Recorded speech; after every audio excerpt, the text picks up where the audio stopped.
220 është dhe nëse po shohim një zhgënjim masiv të popullatës, edhe përfshi edhe një treve këtu në studio, me këtu stërlodhje të proceseve zgjedhore, unë mendoj se do të ketë një numër jo shumë të madh të qytetarëve që do të përgjigjen ditës të zgjedhjeve, dhe nëse bën numri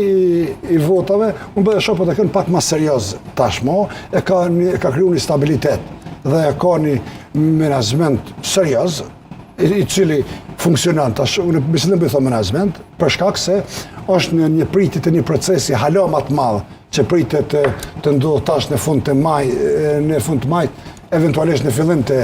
qershorit që ka të bëjë me krerët e PDK-s që ndodhen padrejtësisht. Dhe lirimi i zotit Thaçi, zotit Veseli, zotit Krasniqi, por edhe Recep Selimit, do ta sillin komplet një frymë tjetër politike në skenën politike në Kosovë. Një momentum të ri. E treta, që jo pak rëndësishme, është mobilizimi masiv i Aleancës për Ardhmërinë e Kosovës, e një kandidat të ri kësaj radhe. E cila po shifet dhe ka po me shumë seriozitet rezultatet e zgjedhjeve të fundit, dhe po shifet që është pak të në vit nga Irani dhe po shon një dinamizëm shumë të madh. Ndonë se ka një paralel edhe me zgjedhjet e brendshme,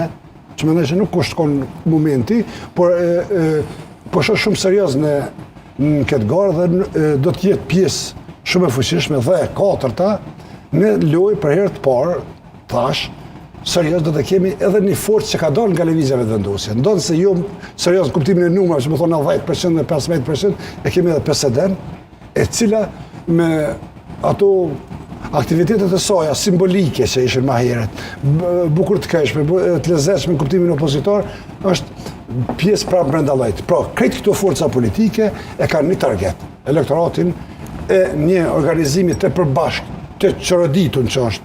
në lëvizjet vendosur në kuptimin politik, jo në kuptimin intelektual, po të lloj-lloj grupacioneve, edhe marksist, edhe